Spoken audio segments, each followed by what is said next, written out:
Before we get any further into it, I need to mention a few things. The beginning of this video will be spoiler free, as I really feel like the show is super underrated and I don't see people talk about it anywhere, so I want to give you the premise to maybe interest you into watching it. Later, we will get into the spoilers and talk about all the teeny tiny details, but I'll warn you beforehand. So, what is Millionaire Detective Balance Unlimited? It's a series inspired by a 1978 novel titled simply The Millionaire Detective. As you may have noticed, I said inspired, not based or adapted, since it does take quite a lot of creative liberties compared to the original novel. The series is produced by Cloverworks, which you would know from things like Fairy Tail and The Promised Neverland, so as you probably have noticed from the footage in the background, the animation is absolutely beautiful. Now that we've gotten the basic facts out of the way, let's get into the premise. An extremely wealthy man, some might even say with a bank balance unlimited, by the name of Daisuke Kanbei decides to join the police force, seemingly out of boredom. Yes, he is basically Batman.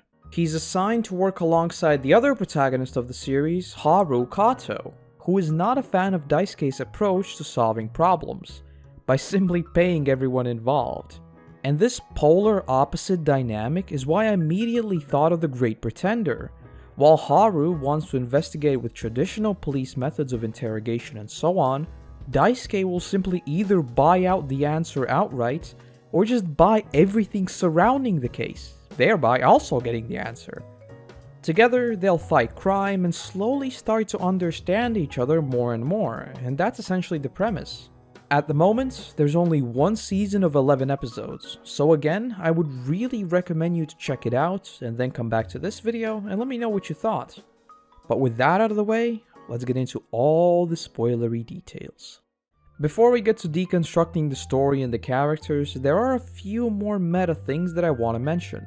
I already said that the animation is beautiful, but the way that the flashback episodes are done is just a perfect touch. The flashback episodes telling the backstory of Nakamoto have this sepia-like filter and are cut in a different aspect ratio, giving that classy feeling of watching an old movie.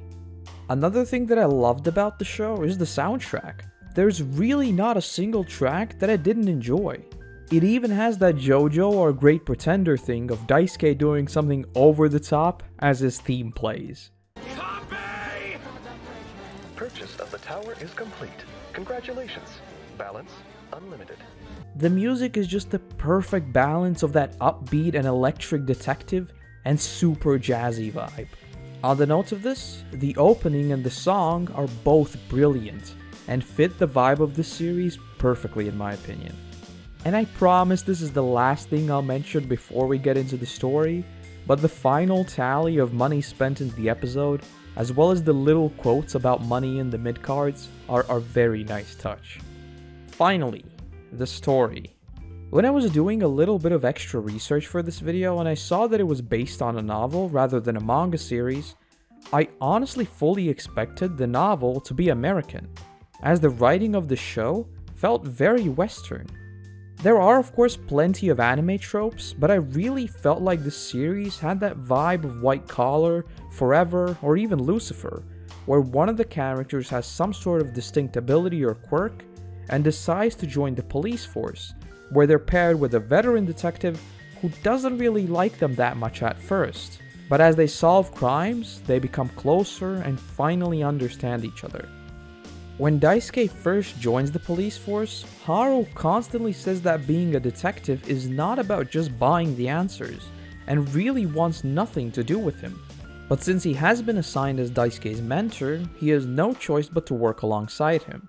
During their first few cases, Haru is blindsided by Daisuke's plans, but very quickly we see that Daisuke is actually learning from Haru. In episode 3, Haru says that the kid who's taken people hostage isn't the type of person who would actually shoot anyone, and while he was mostly ignored by the first division, Daisuke is the one who quotes this exact thing back to him after the situation is taken care of. We also learn of Haru's past and why he can't fire a gun anymore, because of the case where he shot someone during a hostage situation. While working alongside Daisuke and his crazy antics, however, his, as the other characters describe it, hero spirit returns when he ultimately helps Daisuke with his family situation. Speaking of which, the main storyline of the show. Why is Daisuke even here?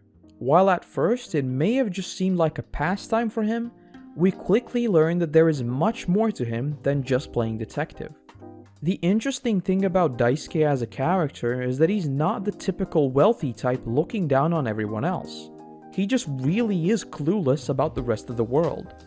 He might come off as rude when, for example, he asks Haru if it's really where he lives multiple times, but he doesn't mean anything by it. He's just clueless about how the rest of people live. He feels like simply paying everyone off will make them better. One of his signature lines is even, "Pay back double the damages caused to everyone involved." And to him, this is entirely fair.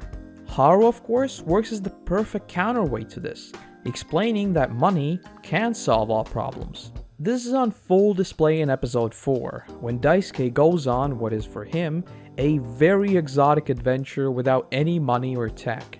The brilliant detail in this episode is the balance limited line. That gave me a very good laugh. Balance limited. But in this episode, we see how Daisuke once again doesn't just look down on the way Haru lives, which is clearly way less luxurious than what he is used to.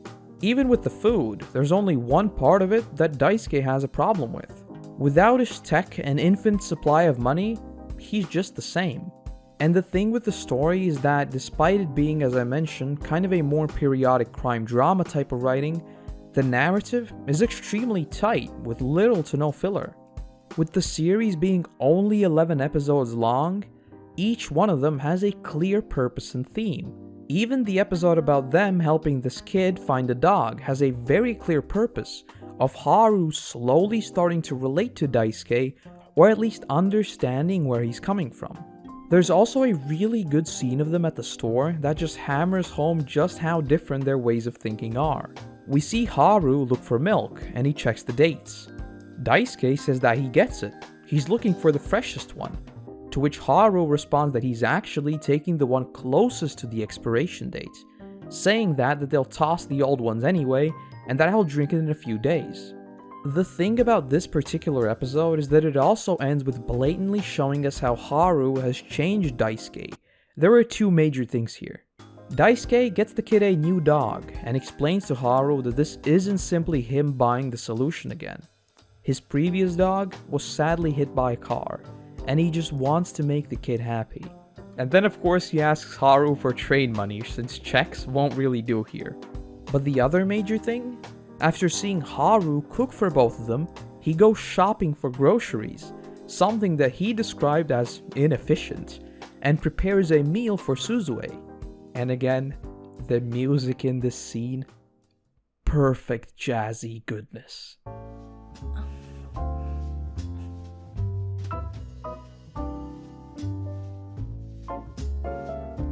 And finally for this episode's largest expense was the dog that Daisuke got for the kid. And the total tally is just chunk change compared to everything we have seen before or after. But after we've talked about all that, let's get into the overarching narrative. As I mentioned before going on my quick ramble of deconstructing characters, we quickly find out that the reason Daisuke is here isn't simply out of boredom. While that does play into it, just looking for things to do isn't his objective. And this is where we can start piecing together what I view as the main message of the show. The tragedy of wealth and money. This is something we had heard by Haru multiple times already, but once we get into his family case, that takes front stage. We learn of a cold case surrounding Sayuri Kanbei, Daisuke's mother, and the reason why Daisuke is here becomes crystal clear. The circumstances around her death are extremely suspect, so Daisuke wants to find out whether it was her company that orchestrated her death, or was his family behind it all along. We then learned of a powerful element, Adolium, about which Daisuke interrogates his grandmother, who plays innocent and claims to be protecting Daisuke by not telling him anything about it. As the investigation progresses with Daisuke and Haru on the case, members of the police force get caught in the crossfire. Most notably, Nakamoto, the original man on the case of Daisuke's mother. As the pieces start to come together, things become much more clear. The very reason behind all of this is the adolium element. Daisuke's mother was murdered because she wanted to go public with the existence of this immensely powerful new element. She believed that it could change the world beyond recognition, but the Kanbei family wanted to hold on to that power, so they had her murdered. It was Daisuke's grandmother who was behind it all along. Ultimately, with Haru's help, Daisuke manages to dismantle their scheme and they go public with the discovery, thus fulfilling his mother's mission. But despite this, there is no amount of money that can make up for his destroyed family and his messed up past. We obviously see that he can't argue about living in a rough situation. There is nothing that he can just buy outright. However, he is still clearly missing something in his life, a purpose, which he fulfills on this mission. I think the way I would interpret this is by the usual reaction we get to millionaires complaining about their problems. We tell them to get over it and then start throwing our problems at them, living paycheck to paycheck, working every waking hour just to get by, and so on.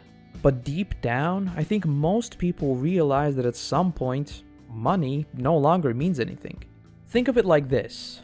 Every time you've been saving up for something and finally buy it, the dopamine boost is absolutely insane, right? Remember when you were a kid and you got that Christmas present that you clearly wouldn't have gotten on your own? Now, I don't claim to be any sort of psychologist or anything, but it's just a basic fact of how we work. We are constantly trying to reach that dopamine hit. It's what we live for, whether in the form of buying something or creating something or whatever. Now think back to a character like Daisuke. This is of course an extreme example, but once again, there are no more goals. The excitement dissipates. And I don't think it's a coincidence we often hear of millionaires being depressed and so on. They've lost this basic human need of having something to reach for. In this story, that is shown beautifully with it coming full circle. Episode 1 ends with Daisuke standing over Haru as he's holding onto the side of the bridge. He doesn't bother helping him and just stands there with a dead look as he falls into the water below. And then in the final episode, the same exact situation happens.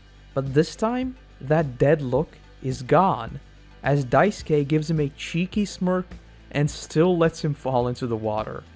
After fulfilling his mother's wishes of changing the world for better, he has found a new purpose: to work as a detective and use the money he has to make the world a better place. Ultimately, it's a story of how some people are corrupted by money and the power that comes with it. How it makes them do unspeakable things at the fear of losing it. On the flip side, however, for some who have already been desensitized by its meaning, holding on to it is no longer a priority, and it can become a tool to do good in the world. And that's the video. This was an absolutely brilliant recommendation by a friend. I binged almost the entire series in a single morning, so you know I enjoyed it quite a bit. I really loved the premise, and even though Daisuke's story is wrapped up, I would kind of want to see a season 2, and it was kind of hinted at in the last shot, so you never know, I suppose.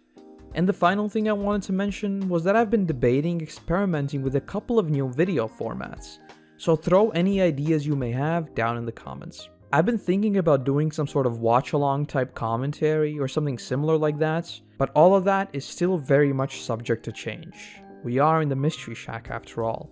But other than that, I want to say thank you very much for watching. I hope you have a great day, and hopefully I'll see you in the next one.